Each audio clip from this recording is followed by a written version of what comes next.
Representative Chip Roy bashed the continuing resolution that could prevent the government from shutting down this week if Congress can pass it. Watch. Swamp's going to swamp, right? 1,400 pages. Still haven't seen the text.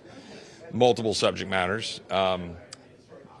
Important health care legislation in the context of extenders piled on the back of a 3-month CR with about $110 billion unpaid for, $25 billion of healthcare policy, half of which is fake pay for, being sold that is pay for because they're gimmicks and shuffling around the decks.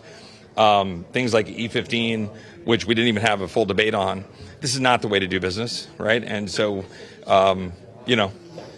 we said we'd do something different. Since we've been given the majority again, we're adding $330 billion in literally totally unpaid for additional deficit spending just since November 5th in 45 days. I don't see how that's doing what we're supposed to be doing. All right, now let's go all the way back to September when Speaker Johnson told us this wouldn't happen. The leader just noted we have broken the Christmas omni, and I have no intention of going back to that terrible tradition. So there won't be a Christmas omnibus. As somebody asked me in the hallway a little while ago, will there be many buses? We don't want any buses. We're not going to do any buses, okay? We'll deal with that in the lame duck, and I'm going to plead, I'm going to urge the Senate to do their job. No buses. I don't know. He might want to take that back. Here to break it all down for us is Matthew Peterson. He's the editor-in-chief of Blaze News, and Blaze senior politics editor Chris Bedford. So, Chris, I look at this, and some Republicans are out there calling the CR garbage and a dumpster fire right now. So what kind of mess do we have going on in the swamp right now? You've got business as usual going on in the swamp right now. And, as annoying as Mike Johnson can sometimes be, he's not actually like a bad player in this. He's just someone who he can't find someone in Washington, D.C. who he's not going to make a promise to. He says, he tells everyone everywhere that he'll give them everything. And what ends up happening is he disappoints basically everyone everywhere on everything because it's a lot more difficult than that. Now he's stuck between a couple of different hard places. They've got a deadline, which for whatever reason, like Alzheimer's patients, every year seems to surprise the Congress. The United States government is always going to run out of money. You know this months and months in advance, sometimes a whole year in advance, and it always ends up with a last-minute scramble as they try to make this promise or that promise. Now you've got the agricultural Republicans who are looking for different kinds of relief for farmers who have been struggling. They're an important group to mollify. They were actually hit pretty hard by Donald Trump's trade wars in the past with Canada and Mexico. They're probably going to be hit hard by those sorts of things again. So there's someone to work with. Then you end up with ethanol handouts, E15, like we were just talking about, which is essentially a green energy subsidy now being backed by the GOP because it helps out the farmers. You can see how it gets complicated. You also had promises from the speaker about a different process this time, including the different committee chairmen. Well, that hasn't happened. It's not just conservatives like Chip Roy who are mad. You've got much more moderate or mainstream Republicans, the chairman of the Ways and Means Committee, Jason Smith, who are angry that they haven't been included. It's essentially in that negotiating room for Republicans, Mike Johnson and his chief, Dan Ziegler. Everyone else seems to be boxed out. And even now, you still haven't gotten the text. I actually think it'll probably drop later tonight. They have to get to that 72-hour window, or really they don't, or they get a shutdown. And then everyone's all freaked out about exactly what a shutdown is. Well, honestly, the government shuts down most weekends. You don't get a paycheck on the weekends. You don't get a Social Security check on the weekends. A lot of government offices aren't open on the weekends. So even if it does go past the deadline, it really doesn't matter as long as they fix it by Sunday. You'll get the back pay. You'll get this or that. And honestly, if Republicans are willing to fight, which they're clearly not on this, then you could shut down the government for most of the Christmas holiday. People are not actually getting anything that they really need. A lot of the offices are closed. The paychecks could wait an extra couple days and then reopen when they actually have both the House and the Senate and the presidency in January. But I don't see any appetite for that kind of fight coming down the pike.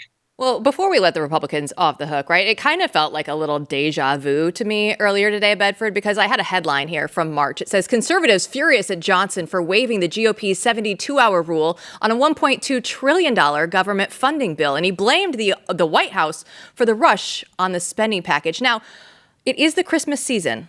So hear me out, right? Somebody in DC, maybe some staffer out there can go buy one of those very large calendars that take up the whole desk, and maybe they can fill it out ahead of time with key dates before we get here. And then we know when the 72 hours is about to approach, and we don't have to have these fights, Peterson. Yeah, well, I mean, so what we do know about the calendar, right, is Friday, is the deadline Chris already is talking about. So what do you think happens? What's your best guess, Chris, in terms of how this goes down? I mean, it seems like Democrats are more okay with it than Republicans right now. So does this just... They get their way. Yeah, so does this just, go through and we're done? Well, members are already starting to rebook their flights. People who are trying to get out of town Friday night are starting to rebook and expecting that they're going to be here probably until Saturday at least. I mean, if the text drops tonight, you have 72 hours where it gets to go then to passage. If they try to keep that rule, maybe the House passes it late on Friday night, but then it still has to go through the United States Senate. Now, as far as we can tell, the Senate is involved in these negotiations. It seems to be what they call the four corners. You got Hakeem Jeffries for the House Democrats with Johnson for the House Republicans, with also Schumer and Thune for the Senate and the Senate Republicans and Democrats who are negotiating this. So if that works and that goes, then it should be fairly quick passage by the Senate. But right now, congressmen are already starting to remake their weekend plans. I don't expect, if there's a shutdown, I don't think it lasts more than 24 to 48 hours. I think that they don't have the appetite for it. Everyone just wants to start the new year. Everybody just wants to kick it off and get to January and go home for Christmas. And it's kind of like what they do every year. You could actually probably get some real concessions from the federal government. You could actually, if you had a speaker or a majority leader in the Senate who was willing to push it to the limit and tell members, if you don't break on this, then you're not going home for Christmas, you could probably get some real change. But then again, if anybody in D.C. worked as hard as they pretended to work, you could get real change, and they don't. Well, we've been talking about Donald Trump and his legal victories. There's one that's kind of on hold right now. Judge Juan Marchand ruled that Donald Trump's conviction in the Stormy Daniels hush money case should not be thrown out, despite the Supreme Court ruling on presidential immunity. So how is this going to impact his case? It's all so much up in the air as it comes down to the authorities with him actually as a sitting president. I would say that this is just probably going to end up as another example of Democrats thinking, oh, they finally got him. The lawfare is finally going to work. Now he's going to prison. That's completely insane. They push a constitutional crisis. They're still going to go after Trump. But I still think at this moment, it's a lot of demoralization on the American left. The lawfare didn't work. The politics of it didn't work. The J6 investigations, fiasco, and imprisonments didn't work, at least not in the president. It's hurt a lot of innocent people and a lot of folks along the way. I don't think that this is going to be their silver bullet to finally take him down. Well, before we take our leave with you, 60 seconds, we got to throw this over to you. Electoral College. I love to talk about it because the founders, it's one of the only things, all the founders walked away from the Constitution after they ratified it thinking, I didn't get what I wanted. But they were all almost uniformly proud of the Electoral College as a way to solve the problem of, pure democratic vote. This has been an issue our entire lives. It will continue to be. But as you know, over in the Senate, the Democrats have introduced legislation to end the Electoral College, even though Donald Trump won both the Electoral College, of course, and the popular vote. So do you anticipate this bill will get any momentum? Is this just for show, or is this serious? Well, I think it's a potentially serious threat in the long term, but not this round. We have such terrible civics education in the country that there's a lot of folks out there who don't even realize that the founders were properly and correctly afraid of mob rule, of rule by a simple majority over the entire country. So this is a bill essentially to abolish the Electoral College, which means it's a bill to let the United States be ruled by the decisions of Manhattan and New York City voters and California voters combined. Those are the people who would be in charge of who the president of the United States is. The founders set up a bunch of different guards against us, including, and one of the reasons for it, as you alluded to just there, Matt, and that excellent walk back, was that there was supposed to be a jealousy for the power between the different states that would want to protect their own power against each other. and make sure that New York didn't rule over Virginia, Virginia didn't rule over South Carolina, Massachusetts didn't rule over Rhode Island. That was kind of changed a little bit with the progressive revolts to try and put popularly elected senators in. Now you've got that coming through, and this would be the last step.